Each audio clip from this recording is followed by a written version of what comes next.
ठीक है। Chi square test को हम डिनोट करते हैं, ये एक ग्रीक लेटर है जिसे हम बोलते हैं काई। ठीक है, इसे लिखा जाएगा काई, CHI। ठीक है, एक्स जो बनाते हैं, एक्स की समझ लीजिए लेफ्ट टेल को थोड़ा लंबा खींच देंगे, आई स्क्वायर। ठीक है, काई स्क्वायर। तो आज ये काई स्क्वायर टेस्ट हम लोग पढ़ने जा रहे हैं एनोवा के बाद। लास्ट टाइम हमने एनोवा को डिस्कस किया। एनोवा एक पैरामीट्रिक टेस्ट था, टी टेस्ट एक पैरामीट्रिक टेस्ट था, जेड टेस्ट एक पैरामीट्रिक टेस्ट था। अभी तक हमने जितने भी टेस्ट पढ़े वो सारे के सारे टेस्ट पैरामीट्रिक टेस्ट थे। और पैरामीट्रिक टेस्ट की बेसिक कंडीशन ये होती है कि जो पॉपुलेशन है जहां से वो ड्रॉ किए गए हैं वो पॉपुलेशन नॉर्मली डिस्ट्रीब्यूटेड है, या जो पॉपुलेशन का जो पैरामीटर है उसके बारे में हमें कुछ इंफॉर्मेशन पता है, हमें मालूम है उसके बारे में। तो एनोवा में भी ये कंडीशन हुआ करती थी कि जहां से वो ड्रॉ किया गया है वो पॉपुलेशन नॉर्मली डिस्ट्रीब्यूटेड पॉपुलेशन है, वहां से उस सैंपल को ड्रॉ किया गया है। जो काई स्क्वायर टेस्ट है उसकी एक बहुत बड़ी खूबी है, इसको हम दोनों तरह से यूज कर सकते हैं। We can use it as a parametric test, और इसको हम यूज कर सकते हैं as a non parametric test. Parametric test और नॉन पैरामीट्रिक टेस्ट दोनों रूप में हम काई स्क्वायर का यूज करते हैं। बाकी जब इन जनरली वैसे अगर हम बात करें तो इसका ज्यादा यूज होता है यहाँ एक नॉन पैरामीट्रिक टेस्ट के रूप में काई स्क्वायर को सबसे ज्यादा यूज किया जाता है, बल्कि रिसर्च में आप देखेंगे मोस्ट यूजेबल टेस्ट में से एक है। ठीक है, पैरामीट्रिक टेस्ट के रूप में इसका यूज सिर्फ इतना है, we can use it to test the significance of population variance। Population variance की सिग्निफिकेंस को टेस्ट करने के लिए हम इसको जब यूज करते हैं तो ये एज ए पैरामीट्रिक टेस्ट के रूप में काम करता है। मोटे तौर पर सिंपल भाषा में मैं बता देता हूँ कि इसमें हम ये चेक करते हैं कि जो सैंपल जिस पॉपुलेशन से निकाला गया है, ठीक है, क्या उसका जो वेरिएंस जिस सैंपल से निकाला गया है जिस पॉपुलेशन से, तो क्या वो नॉर्मली डिस्ट्रीब्यूटेड है या नहीं। इस पर बाद में चर्चा करेंगे क्योंकि यहाँ पर इसका यूज है भी लिमिटेड। काई स्क्वायर की जब हम बात करते हैं तो जनरली उसका यूज होता है ये as a non parametric test के रूप में। नोटेशन में आपको इसकी बता ही चुका हूँ, ये इसकी नोटेशन है काई स्क्वायर की। और इसको हम दो रूप में यूज करते हैं। As a non parametric test की मैं बात करूं, as a non parametric test भी हम इसको दो ढंग से यूज करते हैं, दो अलग अलग जगह इसको यूज किया जाता है। एक तो इसमें इसका यूज है टेस्ट फॉर इंडिपेंडेंस। ठीक है, test of independence of attributes, to test the independence of attributes. और दूसरा इसका जो वो भी बहुत इंपॉर्टेंट यूज है, test of goodness of fitting. Goodness of fit भी बोल सकते हैं। ठीक है, अब इसका मतलब पहले समझ लो। मैं अभी पैरामीट्रिक की बात नहीं कर रहा हूं, पहले मैं नॉन पैरामीट्रिक पर ही फोकस करूंगा। उसके बाद जो थोड़ा सा टाइम बचा है उस पर कुछ टाइम हम पैरामीट्रिक टेस्ट के रूप में भी इसमें चर्चा करेंगे। तो ये जो दोनों इसके यूज हैं, जरा पहले इनको अपने दिमाग में बैठा लीजिए। हम लोगों ने एसोसिएशन ऑफ एट्रीब्यूट्स तो पढ़ा ही है। एसोसिएशन ऑफ एट्रीब्यूट्स में हम ये देखते हैं कि क्या एट्रीब्यूट्स एक दूसरे से जुड़े हुए हैं या नहीं। ठीक है, हमने पढ़ा कि क्या हार्ड वर्किंग और जो सक्सेस है क्या दोनों आपस में एक दूसरे से कोरिलेटेड हैं, क्या हार्ड वर्किंग से सक्सेस मिलती है, ठीक है, क्या ऑनेस्टी से सक्सेस मिलती है। तो इस तरह के काफी सारे हमने जो यूल्स कोएफिशिएंट ऑफ एसोसिएशन हमने निकाला था, या हमने जो प्रोपोर्शन मेथड यूज किया था, प्रोबेबिलिटी मेथड यूज किया था। ठीक है, ये सारे के सारे मेथड्स हमने यूज किए थे जब हम टेस्ट ऑफ एट्रीब्यूट्स पढ़ रहे थे। उसी तरह की इंडिपेंडेंस चेक करने के लिए काई स्क्वायर टेस्ट का भी यूज हो सकता है। यानी कि दो अलग अलग आपके पास एट्रीब्यूट्स होंगे, वेरिएबल और एट्रीब्यूट्स के बीच में मैं डिफरेंस आपको बता चुका हूँ कई बार। वेरिएबल्स वो होते हैं जो वेरी होते हैं, ठीक है। जो अब जैसे मैंने कहा हाइट, क्या आपके पास हाइट है, मेरे पास हाइट है, आपके पास भी हाइट है, आप जो भी यहाँ क्लास अटेंड कर रहे हैं आप सभी के पास हाइट है, ठीक है। तो हाइट तो सभी के पास है, लेकिन हाइट मैंने कहा कि हाइट किसकी कितनी है वो सबकी अलग अलग है। तो हाइट एक वेरिएबल है, क्योंकि है सभी के पास, लेकिन सबके पास अलग अलग वैल्यू उसकी है, तो उसको हम बोलेंगे हाइट को वेरिएबल। अच्छा, वेट अगर मैं बात करूं, वेट सभी का वेट है, ठीक है, लेकिन सबका वेट अलग अलग मिलेगा, तो वेट भी क्या है, वेट एक जो है वेरिएबल्स, ठीक है। अब अगर मैं बात करता हूं इस चीज की, एट्रीब्यूट्स की, ठीक है। एट्रीब्यूट्स में हम गुणों की बात करते हैं, ठीक है। अब मैंने कहा कि सभी गर्ल्स, अब ऐसा तो नहीं हो सकता सभी गर्ल्स हैं सभी बॉयज हैं, वी कैन काउंट, ठीक है, कि कितने बॉयज हैं जो अभी यहाँ क्लास अटेंड कर रहे हैं और कितनी गर्ल्स, ठीक है। तो बॉयज और गर्ल्स ये काउंटेबल है जस्ट, ठीक है, मेजरेबल नहीं है कि गर्ल्स है तो कितना, कितने मीटर, कितना लीटर या कितने ग्राम, ठीक है, how far she is girls और बॉयज, ये तो कहना पॉसिबल नहीं है ना, तो इसलिए वो सिर्फ काउंटेबल होते हैं। तो इस तरह के जो एट्रीब्यूट्स हैं उनकी इंडिपेंडेंस को चेक करने के लिए काई स्क्वायर को यूज करते हैं, ठीक है। इसका यूज होगा जैसे कि हमने कहा कि भाई मान लो वैक्सीनेशन, ठीक है, क्या वैक्सीनेशन से किसी बीमारी को रोका जा सकता है। अब सोचो उसका टेस्ट किस तरह से किया जाएगा। उसका टेस्ट करने के लिए हम कहेंगे, हम ग्रुप बनाएंगे, हम कहेंगे कि भाई ये ग्रुप है, इनमें से इन लोगों को तो वैक्सीन दी गई, इनको वैक्सीन नहीं दी गई। अच्छा, वैक्सीन दी गई, उनमें सभी लोगों को फायदा हो ऐसा शायद जरूर नहीं है, तो इन लोगों को बेनिफिट हुआ, लेकिन इन लोगों को उससे कोई बेनिफिट नहीं हुआ, ठीक है। जिनको वैक्सीन नहीं दी गई थी उनको में से भी इतने लोगों को तो ये बीमारी हुई, इतनों को बीमारी नहीं हुई। जरूरी नहीं कि जो वैक्सीन ना ले वो सारे ही बीमार पड़ेंगे, है ना। तो अब इनके बीच में ये जो अभी जो अलग अलग नंबर हैं, ये वो ग्रुप है जिनको वैक्सीन दी गई और बीमारी भी हुई, ये वो थे जिनको वैक्सीन दी गई बीमारी नहीं हुई, एटसेट्रा। तो इन सब को हम चेक करके ये अंदाजा लगाएंगे, ये पता लगाएंगे कि क्या वैक्सीनेशन और ये जो बीमारी का होना आपस में एक दूसरे से किसी तरह से एसोसिएटेड है या नहीं, ठीक है। इस रूप में काई स्क्वायर के यूज को बोलते हैं test the independence of attributes. दूसरा, test of goodness of fitting का मतलब क्या है। अब हमने जो जब थ्योरेटिकल डिस्ट्रीब्यूशन हम पढ़ रहे थे तो हमने बाइनोमियल के काफी क्वेश्चन हमने किए, हमने किए कि भाई 8 पॉइंट्स को 256 टाइम्स अगर हम टॉस करें तो 0 head, 1 head, 2 head, 3 head, 4, 5, 6 head, ठीक है। इनका डिस्ट्रीब्यूशन कैसे बनेगा, बाइनोमियल डिस्ट्रीब्यूशन से हमने इनका डिस्ट्रीब्यूशन निकाल कर देखा। वो जो डिस्ट्रीब्यूशन कहलाता है वो है एक्सपेक्टेड फ्रीक्वेंसी डिस्ट्रीब्यूशन, जो एक्सपेक्टेड है, जो होना चाहिए, ठीक है। अब मैं सोचूं कि भाई ये जो डिस्ट्रीब्यूशन है बाइनोमियल, क्या हकीकत में लागू भी होता है बस ऐसे ही पढ़ने के लिए। तो मैंने क्या किया, मैंने एक्चुअल में उन 8 पॉइंट्स को लिया जब मेरे पास टाइम रहा, और उन 8 पॉइंट्स को मैंने 256 टाइम्स मैंने उछाल उछाल कर देखा, और मैं नोट करता चला गया कि कब ऐसा हुआ कि 0 हेड आया, कब ऐसा हुआ कि 1 हेड गिरा, कब ऐसा हुआ कि 2 हेड आए, कब ऐसा हुआ कि 3 हेड आए, और यूं करके मैंने उन सब की जो संख्या को काउंट कर लिया, वो ऑब्जर्व्ड फ्रीक्वेंसी। तो मैं ये चेकना, जो test of goodness of fitting में मैं चेक करना चाह रहा हूँ कि जो एक्सपेक्टेड था और जो एक्चुअल में हुआ, क्या इन दोनों में डिफरेंस सिग्निफिकेंट है या नहीं। अगर एक्चुअल में जो हो रहा है और जो होना चाहिए था लगभग बराबर है, तो मैं कह सकता हूँ कि भाई ये जो मेरा फिटिंग, इसको बोलते हैं फिटिंग करना, ठीक है, डिस्ट्रीब्यूशन फिट करना। तो ये जो मेरी फिटिंग थी ये बढ़िया है, ये एक्चुअल के नजदीक है, वास्तविकता के नजदीक है, तो गुडनेस ऑफ फिटिंग है, ठीक है, वास्तविकता से दूर है। अब ये थ्योरी कुछ और ही बोल रही है और एक्चुअल में बिल्कुल ही कुछ और हो रहा है, तो मैं कहूंगा भाई ये तो वास्तविकता के तो नजदीक नहीं है जो भी आप पढ़ रहे हो, ठीक है।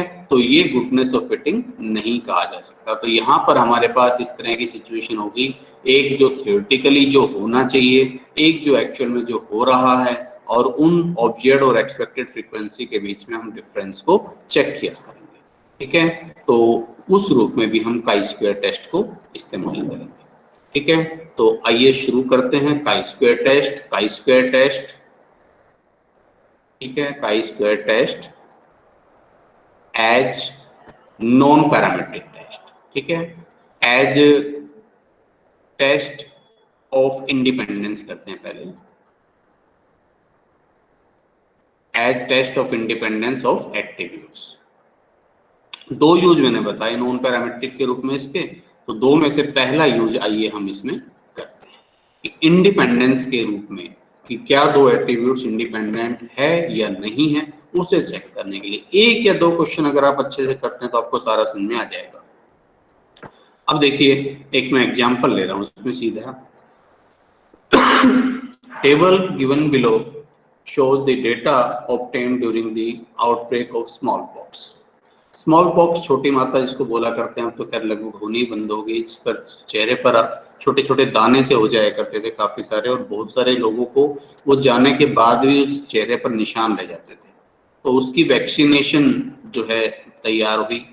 अब वैक्सीनेशन को चेक किया गया। अब तो खैर सब चीजें वो जो है, अब तो आज के टाइम में तो कोरोना वैक्सीनेशन पर बल्कि काम चल रहा है, ठीक है। बट अब चलो ये पुराना है और ये इमेजिनरी डेटा, एक्चुअल डेटा नहीं है जो मैं ले रहा हूँ। तो अब इसमें एक टेबल है, ठीक है। उस टेबल को हम स्टडी करके हम ये देखना चाह रहे हैं कि क्या वैक्सीनेशन से स्मॉल पॉक्स ये जो बीमारी है उसके होने ना होने पर कोई फर्क पड़ रहा है या नहीं पड़ रहा। इमेजिनरी डेटा मैं आपको पहले ही बता रहा हूँ, इसमें एक्चुअल डेटा नहीं है, सब वैसे इमेजिनरी आपको समझाने के लिए। तो ये हम बता रहे हैं वैक्सीनेशन जिसको हुआ,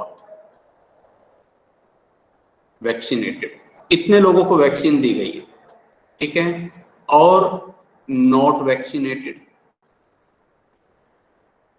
इतनों को वैक्सीन नहीं दी गई। भाई कंपैरिजन तो तभी होगा ना, पता तो तभी चलेगा ना जब जिनको वैक्सीन दी गई उनमें से कितनों को हुआ और जिनको नहीं दी गई उनमें से कितनों को हुआ। अब ये है अटैक, यानी कि वैक्सीन देने के बाद कितनों को हुआ स्मॉल पॉक्स और कितनों को नहीं हुआ नॉट अटैक, और टोटल ये है। अब देखिए जैसे मैं कह रहा हूं कि यहाँ ये संख्या है 31, यहाँ हमें दे रखी है 185 और टोटल है 260, ठीक है। 469, 1315, ये है 1784, टोटल है 500, ये टोटल है 1500 और ये ग्रैंड टोटल है 2000। अब ये टेबल बहुत कुछ बोल रही है आपको, ये बता रही है कि जिन लोगों को वैक्सीन दी गई उनमें से 31 को स्मॉल पॉक्स हुआ, 500 लोगों को वैक्सीन दी गई थी, मुझे 31 को स्मॉल पॉक्स हुआ, 469 को नहीं हुआ। 1500 जिन्हें नहीं दी गई थी उसी ग्रुप में, दूसरा जो ग्रुप बनाया गया था, उनमें से 185 को हुआ और 1315 को नहीं हुआ। हम चेक करना चाहते हैं test the effectiveness of vaccination, मैं पढ़ रहा हूं इसको, test the effectiveness of vaccination. आप वैक्सीनेशन की इफेक्टिवनेस को जो है चेक करिए, ठीक है, in preventing the attack from smallpox. Smallpox से की रोकथाम में इस वैक्सीनेशन की कितनी इफेक्टिवनेस है उसको आप चेक करिए, ठीक है, एट 5% लेवल। अब आपको अपने आप समझ में आना चाहिए क्वेश्चन की क्या लगेगा यहाँ पर, ठीक है। यहाँ कोई टी टेस्ट की दूर दूर तक कोई लेना देना नहीं है। यहाँ हम क्या कर रहे हैं, हमारे पास नंबरिंग है, दो अलग अलग ग्रुप है, उनका कंपैरिजन कर रहे हैं, 2 ग्रुप हो 3 ग्रुप हो, सिंपली यहाँ नंबर है, काउंटिंग है। तो हम ये चेक करना चाह रहे हैं कि क्या वैक्सीन और इस अटैक में कोई संबंध है या नहीं। तो ये हम क्या चेक करना चाह रहे हैं, उनकी इंडिपेंडेंस को। अगर मैं कहूं कि भाई जितनों को वैक्सीन दी गई उनमें भी लगभग उतनों को ही हुआ, जितनों को वैक्सीन नहीं दी गई उनमें भी लगभग उतने लोगों को ही हुआ, तो फिर तो भाई कोई फायदा नहीं है, दो या मत दो। लेकिन अगर ऐसा हो जिनको वैक्सीन दी गई उनमें कम को हुआ हो, जिनको नहीं दी गई उनमें ज्यादा लोगों को हुआ हो, तो मैं कहूंगा वैक्सीन कहीं हद तक काम कर रही है, तो वो उसी को इंडिपेंडेंस बोलते हैं। तो यहाँ से हम अपना काम शुरू करेंगे। काई स्क्वायर के लिए स्टेप्स जो है आप देख लीजिए। सबसे पहला स्टेप तो अपना वही रहेगा, नल हाइपोथेसिस। हाइपोथेसिस रहेगी हमारी नल हाइपोथेसिस, और यहाँ हम क्या लिखेंगे, नल हाइपोथेसिस हमारी यही रहेगी कि वैक्सीनेशन और जो अटैक ऑफ स्मॉल पॉक्स है ये दोनों आपस में एक दूसरे से इंडिपेंडेंट। अब अगर इंडिपेंडेंट है तो इसका मतलब क्या हुआ, वैक्सीन दो या मत दो कोई फर्क नहीं पड़ेगा। तो क्या हाइपोथेसिस लिखेंगे, let we take the null hypothesis that vaccination and attack of smallpox are independent। अब ये तो टेक्निकल भाषा होगी, इसका मतलब मैं क्या कहना चाह रहा हूँ, इसका मतलब है, चाहो तो यहाँ लिख दीजिए, इट मीन्स, ठीक है, जो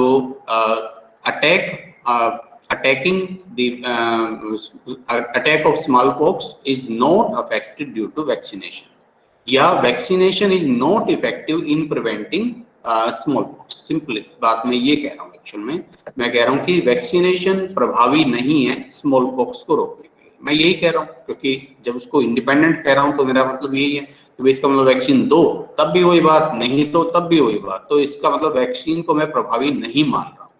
ठीक है, दूसरा स्टेप होगा काई स्क्वायर का। काई स्क्वायर निकालना है। काई स्क्वायर की वैल्यू कैसे निकालेंगे, अब देखिए मैंने आपको पहले नहीं बताया, मैं क्वेश्चन के साथ साथ ही करवा रहा हूँ इस चीज को कैसे करना है। तो काई स्क्वायर को निकालना बड़ा आसान है, यहां आप उन वैल्यूज को लिखेंगे जो भी कुछ है। ठीक है, यहां सबसे पहले हम लिखते हैं ऑब्जर्व्ड फ्रीक्वेंसी, ऑब्जर्व्ड फ्रीक्वेंसीज, इसको ओ से डिनोट करते हैं। ठीक है, फिर यहां लिखते हैं एक्सपेक्टेड फ्रीक्वेंसीज, ठीक है, इसको ई से डिनोट करते हैं। फिर हम करते हैं ओ माइनस ई, ओ में से ई को घटाते हैं और इसका स्क्वायर कर देते हैं, और फिर इस ओ माइनस ई स्क्वायर सभी में एक ही पैटर्न रहेगा, उसको उसके कोरस्पॉन्डिंग एक्सपेक्टेड फ्रीक्वेंसी से डिवाइड कर देते हैं, और ये जो टोटल आएगा ना, इसका जो सम है उसी को काई स्क्वायर बोलते हैं। ये जो काई स्क्वायर होता है, अगर मैं लिखूं, chi square is the summation of, ठीक है, O minus E square divided by E, इसी को काई स्क्वायर बोलते हैं। और इसकी टेबल देखना भी बताता हूँ। तो अब देखो अपने पास क्या क्या बन रहा है, वैक्सीनेशन एंड अटैक, आप लिखना चाहो लिख दो, वरना ये तो बिना इस लिखे भी काम कर। वैक्सीनेशन एंड अटैक, जिनको वैक्सीनेशन दी गई और जिनको अटैक हुआ उसका 31 ऑब्जर्व फ्रीक्वेंसी। फिर अगला है not vaccinated and attack, not vaccinated and attack, ये है 460 185, एक मिनट, हाँ जी 185। एक बात और, चाहे आप इसको ऐसे चल लो ऊपर से नीचे की तरफ या ऐसे चल लो, कोई फर्क नहीं पड़ता, पहले ये लिख लो या ये लिख लो, ये टोटल है, टोटल वाले नहीं लिखने, अपना क्वेश्चन समझ लो एक तरह से, बस इतना ही है, ये तो उनका टोटल है। ठीक है, तो 4 फ्रीक्वेंसीज है अपने पास। फिर अगला 185 मैंने लिख दिया, फिर 465 और 1315, 469 सॉरी 469 और 1315। ठीक है, ये हो जाएगा अपना वैक्सीनेटेड एंड नॉट अटैक, और ये था नॉट वैक्सीनेटेड नॉट अटैक। ठीक है, जैसे आप अपनी सुविधा से लिखना चाहें उनको लिख सकते हैं। अब एक्सपेक्टेड फ्रीक्वेंसी निकालना सीख लें ध्यान से, बहुत आसान है। जिसकी भी आपको एक्सपेक्टेड फ्रीक्वेंसी चाहिए, मान लो 31 की चाहिए, ध्यान से देखना, 31 की एक्सपेक्टेड, ये तो ऑब्जर्व है, इसकी एक्सपेक्टेड चाहिए, इसके नीचे वाला टोटल 216, इसके इधर वाला टोटल राइट साइड वाला 500, तो 216 गुना 500 और डिवाइड कर दो इस ग्रांड टोटल से, डिवाइडेड बाई 2000। ऐसे 185 का चाहिए तो 185 के नीचे टोटल कितना है 216, 185 के इधर टोटल कितना है 1500, तो 216 गुना 1500 divide by 1500 divide by 2000 sorry. ठीक है, इसी तरह से यहाँ आ जाओ 469। ठीक है, इसका अगर आपको चाहिए तो क्या करेंगे 469 के राइट साइड का टोटल 500, नीचे टोटल 1784 और डिवाइड बाई 2000, तो ऐसे करना है। तो सबसे पहले 31 को ले रहे हैं, 31 के नीचे टोटल कितना है 216 और उधर है 500, तो 216 गुना 500 डिवाइड बाई 2000। ऐसी 185 को देखो, 185 ये रहा 185, इसके नीचे कितना टोटल है 216, इधर का टोटल 1500, तो 216 गुना 1500 divide by 2000, 216 Guna 1500 divide by 2000। इसी तरह से 469 के देखो यहाँ टोटल कितना है 500, नीचे कितना है 1784। 500 गुना 1784 divide by 2000, 500 Guna 1784 divide by 2000। और 1315 के लिए देखो नीचे टोटल कितना है 1784, ये वाला टोटल, ये टोटल, ठीक है। मतलब उस जिसमें वो वैल्यू है उस कॉलम का टोटल मल्टीप्लाई उस वाली रो का total divide by grand total. तो 1315 के नीचे टोटल है, इस कॉलम का टोटल है 1784, रो का कॉलम है टोटल है 1500, 1784 और 1500 divide by 2000, 1784 Guna 1500 divide by 2000। तो भाई अब इसको हम कर देते हैं जरा कैलकुलेटर पर, ठीक है, कितनी वैल्यू आती है कैलकुलेटर। तो यहाँ देखिए 216 डिवाइड बाय 4 हो जाएगा एक तरह से 54, ये आ गई 54, ठीक है। अगला आएगा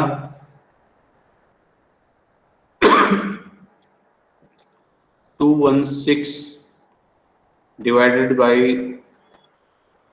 2000, ठीक है, एक मिनट, ये हो जाएगा 3 4 500 से 216 गुना 3 डिवाइडेड बाई 4 162। अगला कितना हो जाएगा भाई 1784 को एक तरह से 4 से डिवाइड कर देंगे बस 446, ठीक है। और ये हो जाएगा भाई 446 का 3 गुना हो जाएगा, 500 की जगह 1500, 446 गुना 3 तो 1338। ये अपनी एक्सपेक्टेड फ्रीक्वेंसीज मैंने निकाल दी। अब क्या करना है भाई, ओ आ गया, ई आ गया, ओ माइनस ई का स्क्वायर तो 31 माइनस 54, ठीक है, और उसका स्क्वायर 529, और फिर 529 को किससे डिवाइड करना है, ई से। 529 को लगे यार 54 से डिवाइड कर दो, 529 डिवाइड बाय 54, मैं कर ही देता हूँ लगे यार 9.79, ऐसे ही बाकी चलो।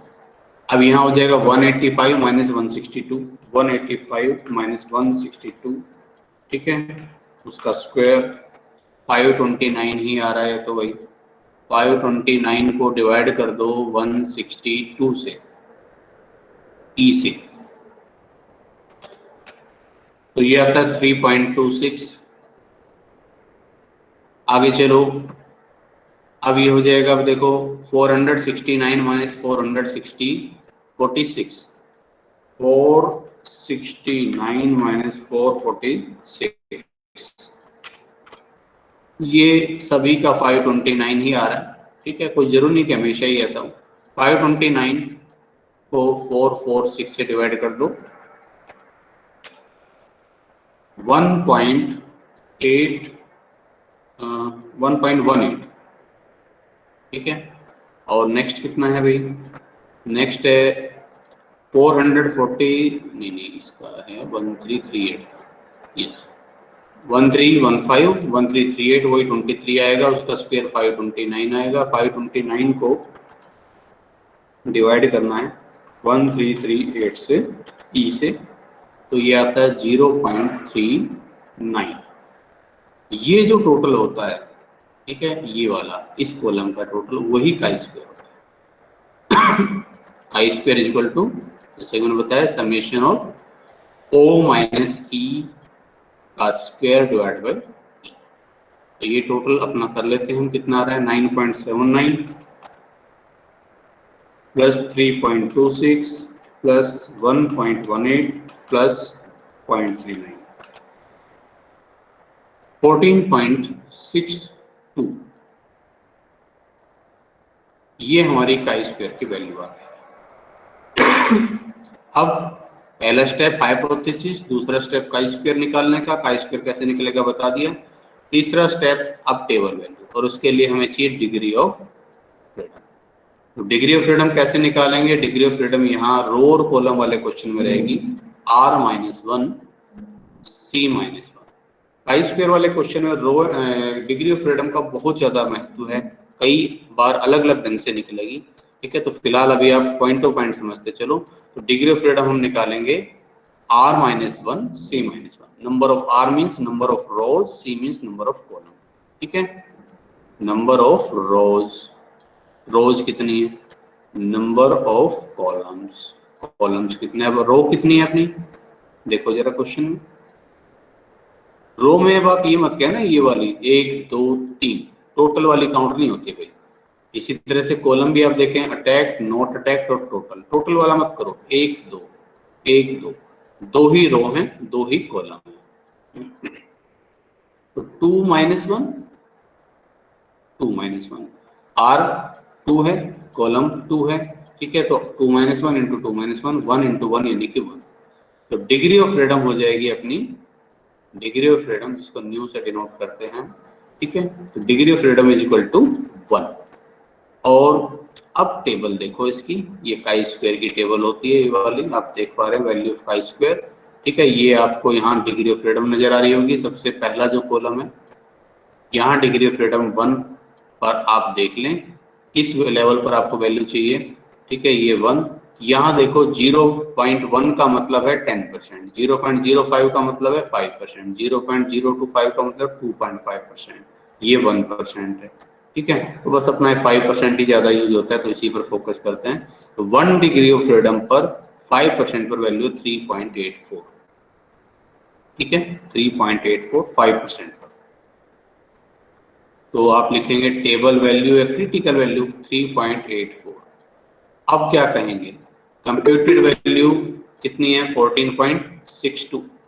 ठीक है, और ये जो कंप्यूटेड वैल्यू है 14.62, ठीक है, देखिए ये अपनी टेबल वैल्यू से काफी ज्यादा बड़ी है। टेबल वैल्यू कितनी आ रही है, ओनली 3.84। तो computed value 14.62 is more than table value 3.84। तो इसका मतलब क्या होगा, नल हाइपोथेसिस रिजेक्ट। और नल हाइपोथेसिस क्या कह रही थी कि वैक्सीनेशन और ये जो स्मॉल पॉक्स अटैक है, ये तो दोनों इंडिपेंडेंट है, यानी कि वैक्सीनेशन से स्मॉल पॉक्स अटैक पर कोई फर्क नहीं पड़ता। लेकिन अब वो हाइपोथेसिस रिजेक्ट हो गई, रिजेक्ट हो गई, तो इसका मतलब हमें मानना पड़ेगा कि it means this vaccination is effective in curbing या in controlling the attack of smallpox. ये अपना इंटरप्रिटेशन हो जाएगा, ये अपना रिजल्ट आ जाएगा।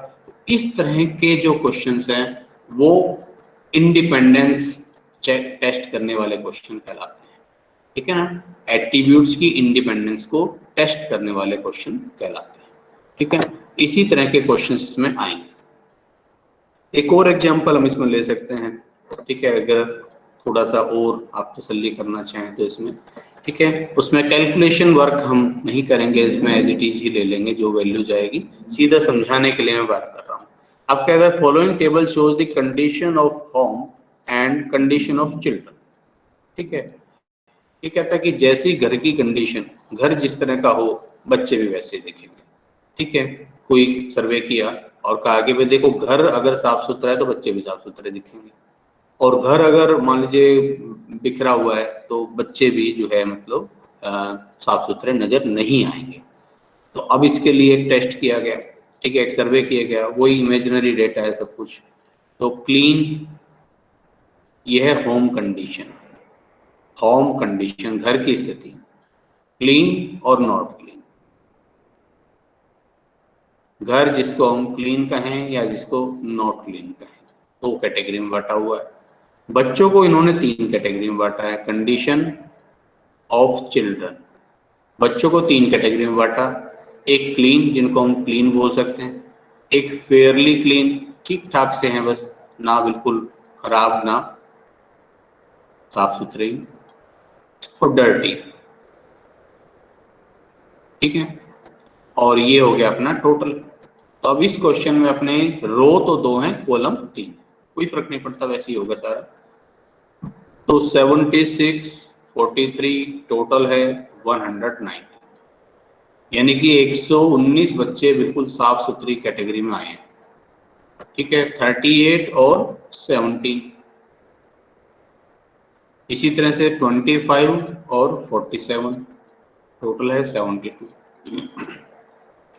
139 और 107 टोटल है 246। तो 246 बच्चों पर अब एक सर्वे किया, ठीक है, उनमें से 139 घर जो है साफ सुथरे थे, 107 के घर साफ सुथरे नहीं थे, उन पर सर्वे हुआ और उनमें ये रिजल्ट है, जो साफ सुथरे घर थे उनमें से 76 बच्चे साफ सुथरे मिले, क्लीन मिले, 38 फेयरली क्लीन और 25 डर्टी, और 107 जो नॉट क्लीन हाउस थे वहां से 43 clean, 17 not clean Fairlie clean और 47 जिसको डर्टी की कैटेगरी में रख सकते हैं ऐसे मिले। अब हम चेक करना चाहते हैं कि क्या ये होम कंडीशन और बच्चों की कंडीशन आपस में एक दूसरे से जुड़ी हुई है या नहीं। तो नल हाइपोथेसिस क्या कहेगी, मैंने आपको बताया नल हाइपोथेसिस तो अपनी रहेगी इंडिपेंडेंट, कि ये जो बच्चों की जो कंडीशन है क्लीन, नॉट क्लीन या fairly clean, it not depend on the condition of house. It means the condition of house and condition of children are independent, totally independent. इसका मतलब हाउस कंडीशन बच्चों की कंडीशन को affect नहीं करती, ये null hypothesis होगी। चलिए काई स्क्वायर टेस्ट अप्लाई करिए। अब काई स्क्वायर टेस्ट आप लगाएंगे, मैं सीधा बस ऑब्जर्व फ्रीक्वेंसी लिख देता हूँ इनकी। ऑब्जर्व फ्रीक्वेंसी है 76, 43, ये देखिए 76, 43, 38, 17, 38, 17 और 25 और 47। एक्सपेक्टेड कैसे निकालेंगे, अब देखो मैं बता देता हूँ एक बार, बाकी मैं सीधा लिखूंगा इसमें। अब ये देखो 76 की मुझे एक्सपेक्टेड फ्रीक्वेंसी चाहिए, कैसे? 76 जहां आ रहा है, ठीक है, जो सेल है बन रहा है उस कॉलम का टोटल 119 है भाई, उस वाली रो का टोटल 139 है भाई, तो 119 गुना 139 और डिवाइड बाई 246, ठीक है, 119 गुना 139 और डिवाइडेड बाई टोटल थे 246, ठीक है। इसी तरह से 43 वाले का ये टोटल 119, इधर से ये टोटल जो आ रहा है, ठीक है, डिवाइड बाई 246। इस 17 का जब लेंगे तो ये टोटल डिवाइड मल्टीप्लाई ये वाला टोटल और डिवाइड बाई ग्रांड टोटल, ठीक है। 25 का चाहिए होगा तो नीचे जो टोटल उस कॉलम का टोटल, उस वाली रो का total divide by grand total, ठीक है, सभी का बिल्कुल ऐसे ही निकलना है। तो ये वैल्यूज आएंगी कितने में, अब सीधा लिखूं इसमें। तो ये वैल्यूज जब हम फाइंड आउट करेंगे तो पहली आएगी 67, अगली आएगी 52, नेक्स्ट आएगी 31, ठीक है, इस तरह से आप लिख लेंगे। फिर नेक्स्ट आएगी 24, 24, फिर 41, फिर 31, इस तरह से वैल्यूज आएगी, ठीक है। और अब आप करो O माइनस ई का स्क्वायर, और चाहो तो लग गया डिवाइड बाई ई भी कर दो, क्योंकि अलग से O माइनस ई स्क्वायर की तो हमें जरूरत भी नहीं है। तो 76 माइनस 67 का स्क्वायर डिवाइड बाई 67, ये वैल्यू आएगी 1.20। नेक्स्ट 43 माइनस 52 का स्क्वायर डिवाइड बाई 52, ये वैल्यू आती है 1.56। इस तरह से आप जब ये करते चलेंगे तो ये वैल्यू आएगी पाई स्क्वायर की 20.87। अब हमें चाहिए डिग्री ऑफ फ्रीडम, तो डिग्री ऑफ फ्रीडम में रो कितनी है, रो तो 2 ही है, कॉलम 3 है, तो डिग्री ऑफ फ्रीडम हो जाएगी 2 माइनस 1 इंटू 3 माइनस 1, तो 1 गुना 2 यानी कि 2 डिग्री ऑफ फ्रीडम पर 5% पर वैल्यू देख लो, 2 डिग्री ऑफ फ्रीडम और 5% पर वैल्यू है 5.99, तो क्रिटिकल वैल्यू है 5.99 और टेबल वैल्यू अपनी कंप्यूटेड वैल्यू से काफ़ी ज़्यादा आ रही है। इसका मतलब हमें यहाँ पर भी अपनी नल हाइपोथेसिस को रिजेक्ट करना पड़ेगा और हमें एक्सेप्ट करना पड़ेगा कि भाई ये जो कंडीशंस है ना, ये जो हम जो बोल रहे हैं कि भाई होम कंडीशन और बच्चों की कंडीशन में कोई संबंध नहीं है, ऐसा है नहीं एक्चुअल में। एक्चुअल में ये दोनों एक दूसरे से जुड़ी हुई है, जो होम कंडीशन है वो बच्चों की कंडीशन को अफेक्ट कर रही है। तो ये अपनी अल्टरनेटिव हाइपोथेसिस जो थी वो फिर हमें एक्सेप्ट करनी पड़ेगी। तो जिस भी तरह के क्वेश्चन हो लगभग इसी टाइप के इसमें होंगे, ठीक है। और एक दो एग्जांपल मैं इसमें ले लेता हूं इसमें, ठीक है। अब देखो जैसे कि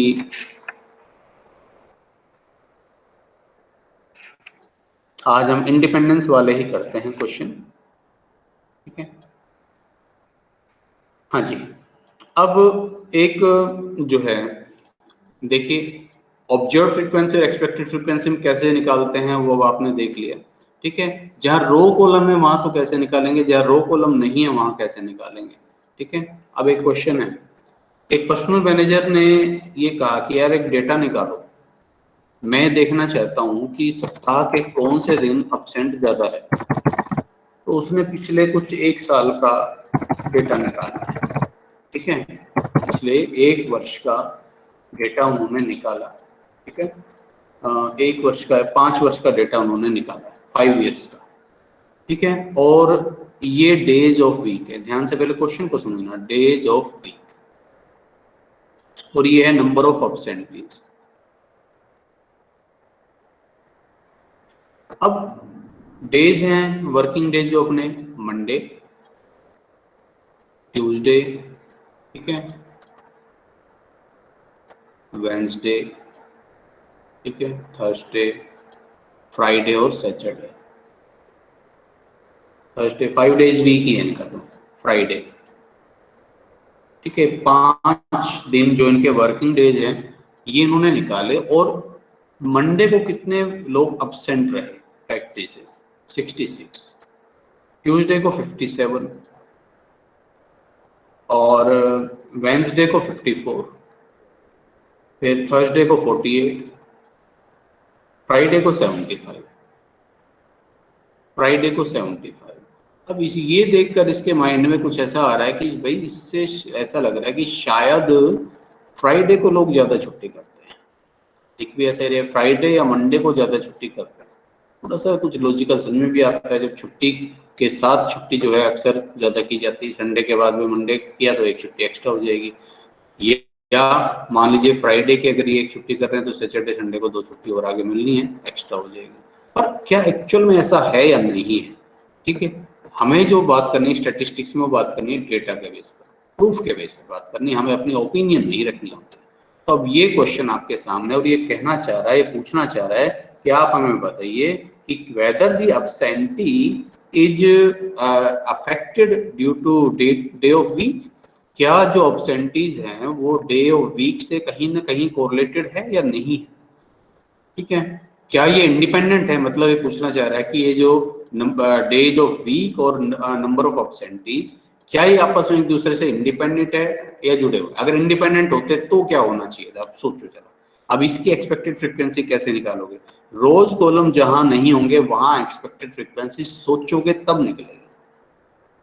तो यहाँ अब आपको ये समझना है कि भाई अगर ये एब्सेंटीज एक्चुअल में किसी डेज पर डिपेंड नहीं होती या नहीं है, हमें तो भी पता भी नहीं है या नहीं है, तो सब दिन बराबर बराबर एब्सेंट होने चाहिए थे। एक्सपेक्टेशन ये थी कि हर दिन जो एब्सेंट है वो बराबर होने चाहिए थे। जरा देखिए टोटल एब्सेंट कितने हैं, 66 plus 57 plus 54 plus 48 plus 75, total absent है भाई 5 दिन में 300, ठीक है। इन 5 दिनों के टोटल एब्सेंट 300 है। अब मैं अपने आप से कहूंगा कि भाई ये तो एक्चुअल में जो है वो मुझे नजर आ रहा है, ऑब्जर्व कि इतने एब्सेंट है। एक्सपेक्टेशन क्या थी, अगर ये जो एब्सेंटीज डेज पर डिपेंड नहीं हो रही होती तो हर दिन एब्सेंट लगभग बराबर होने चाहिए थे, हर दिन 60 लोग एब्सेंट होने चाहिए थे। तो एब्सेंटी जो एक्सपेक्टेड है वो हर दिन के लिए है 60। हमेशा ध्यान रखना ऑब्जर्व और एक्सपेक्टेड फ्रीक्वेंसी का टोटल सेम आता है, चाहे रो कॉलम का क्वेश्चन हो चाहे बिना रो कॉलम का हो, ये सेम आएगा, ठीक है। अब मुझे चेक करना है वही कि काई स्क्वायर निकालना है, तो O माइनस ई, और O माइनस ई का स्क्वायर लगे यार तो डिवाइड बाई ई भी कर देता हूँ, मैं एक कॉलम बचा रहा हूँ, ठीक है। आप पूरा O माइनस ई स्क्वायर कर दो, फिर O माइनस ई स्क्वायर को ई से डिवाइड कर दो। तो मैं कर रहा हूँ 66 माइनस 60 करूंगा, उसका स्क्वायर डिवाइड बाई 60 करना, तो ये एक तरह से 6 का स्क्वायर हो गया डिवाइड बाई 60, ये वैल्यू आती है 0.6, 6।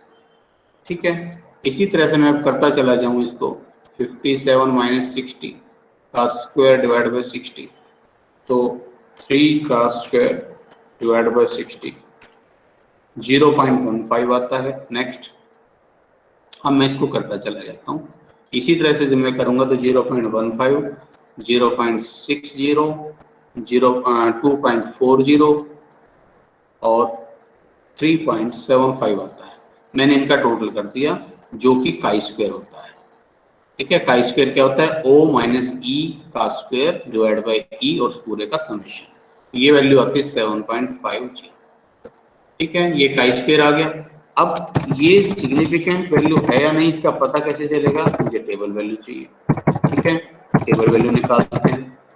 तो टेबल वैल्यू के लिए मुझे चाहिए डिग्री ऑफ फ्रीडम, और ध्यान रखिए, ठीक है, साथ साथ नोट करते चलना जो मैं बताता चल रहा हूँ चीजें, कि ये पाई स्क्वायर टेस्ट में जहां रो और वहां तो डिग्री फ्रीडम हमने पढ़ी R-1 C-1, जहां रो एंड कॉलम नहीं है, ठीक है, if rows and columns are not given, तो उस केस में डिग्री ऑफ फ्रीडम हो जाएगी N-1, सिंपली N-1। अब यहाँ N कितना है?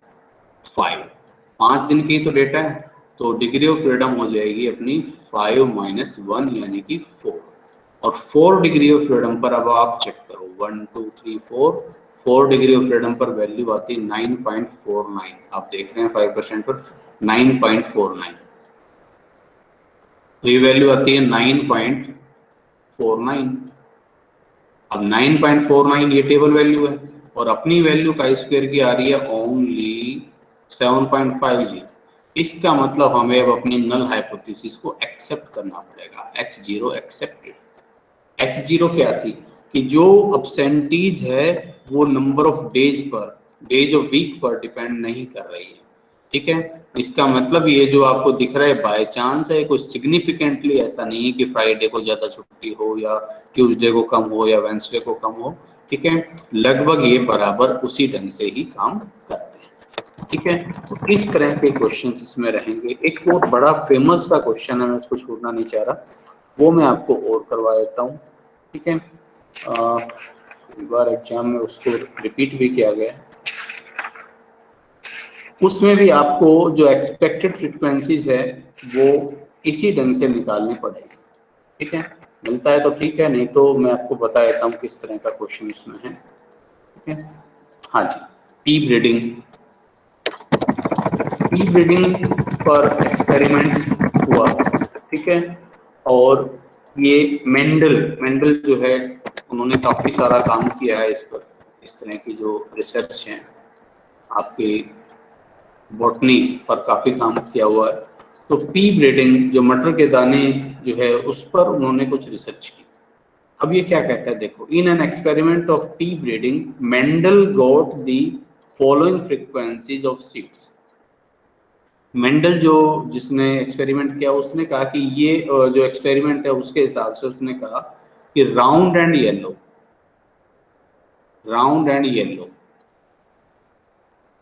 ठीक है, गोल और येलो कलर के ये दाने मिले 315। ठीक है, उसने जो स्टडी की उसमें रिंकल्ड येलो, गोल नहीं है, थोड़े से रिंकल्ड है लेकिन येलो कलर के, वो मिले 101। फिर है जी 108 राउंड ग्रीन मिले 108, और रिंकल्ड ग्रीन नहीं 32 में अदर्स, बाकी जो बचे वो अदर्स।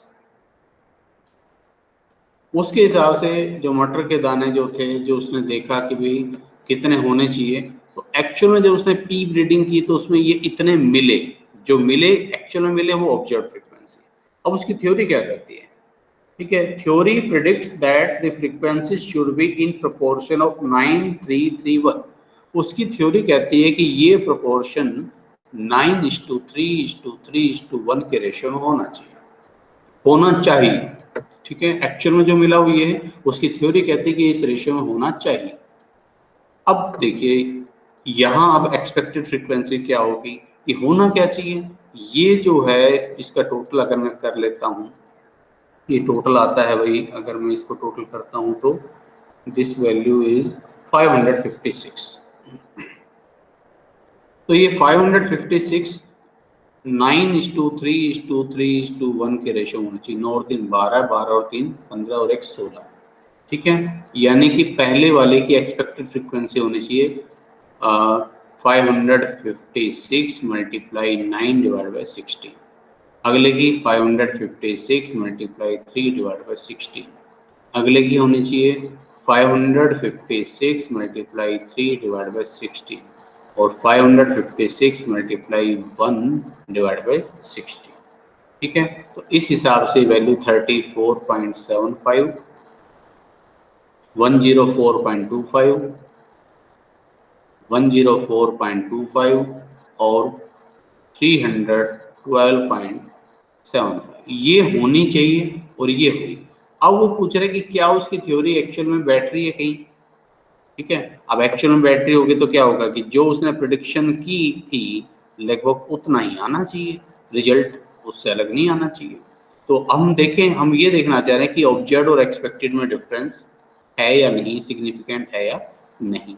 तो O माइनस ई का स्क्वायर करो डिवाइड बाई ई करो, अब आप कर ही लेंगे। अब तो 315 माइनस 312.75 डिवाइडेड बाई उसका स्क्वायर करो डिवाइड बाई 312.75। जब आप ये करते हैं तो काई स्क्वायर की वैल्यू आती है 0.47, बहुत कम नजर आ रही है। ठीक है, और अगर आप इसकी डिग्री ऑफ फ्रीडम भी निकाल लें तो ये 4 आइटम है, 4 माइनस 1। ठीक है, जहाँ रो और कॉलम नहीं होती वहाँ n माइनस 1 होती है, तो 4 माइनस 1 यानी कि 3। तो 3 डिग्री ऑफ फ्रीडम पर आप वैल्यू को देख लो, 7.84 आती है। तो 7.84 तो इससे काफी ज्यादा है, इसका मतलब ये जो थ्योरी है वो एक्चुअल में लागू हो रही है। कई बार इसी तरह के क्वेश्चन को इस भी ढंग से भी दिया हुआ है कि भाई एक टीचर ने प्रेडिक्शन की कि भाई इसके स्टूडेंट्स का रिजल्ट, उस क्लास का रिजल्ट ये आएगा, इतने स्टूडेंट्स मेरिट में, इतने स्टूडेंट जो है पास होंगे, इतने स्टूडेंट्स फर्स्ट डिवीजन से पास होंगे, इतने सेकंड डिवीजन से, इतने थर्ड डिवीजन से और इतने फेल होंगे। ठीक है, और उसने कहा कि इस रेशियो में होंगे वो 2:1:3:5, इस तरह से उसने कह दी। लगभग ये मेरी प्रेडिक्शन है, ये परसेंटेज में बोल लो, इतने परसेंट बच्चे पास होंगे, इतने मेरिट में आएंगे, इतने इसमें होंगे, इतने इसमें होंगे, ये उसकी भविष्यवाणी होगी। अब एक्चुअल में कितने आए वो ऑब्जर्व हो गया। अब आप उसको उतनी परसेंटेज के हिसाब से देख लो, एक्सपेक्टेड जो होना चाहिए था, और दोनों में डिफरेंस चेक कर लो, आपको पता चल जाएगा इससे कि भाई जो हमने प्रोडिक्शन की थी, टीचर ने प्रोडिक्शन की थी, क्या वो एक्चुअल में लागू हुई या नहीं। तो इस पर्पज से काई स्क्वायर टेस्ट यूज किया जाता है। तो एक तो इसका ये यूज है, दूसरा इसका गुडनेस ऑफ फिटिंग को लेकर है, उस पर चलिए नेक्स्ट लेक्चर में बात करेंगे। गुडनेस ऑफ फिटिंग में आधा काम तो आपको करवाया हुआ है, उसमें बाइनोमियल, पॉइसन डिस्ट्रीब्यूशन वगैरह हम लागू करेंगे। ठीक है, वो डिस्ट्रीब्यूशन लगाकर फिर हम देखेंगे कि जो एक्चुअल में हो रहा है, मान लीजिए क्वाइन का ही क्वेश्चन है, तो क्वाइन जो बाइनोमियल डिस्ट्रीब्यूशन से आने चाहिए वो आपकी एक्सपेक्टेड फ्रीक्वेंसी होगी। अब यहाँ दोबारा रिपीट यूज होगा आपका पॉइसन डिस्ट्रीब्यूशन का, बाइनोमियल डिस्ट्रीब्यूशन का, तो आप एक बार जो पढ़ा है वो उसको आप रिवाइज जरूर कर लेना।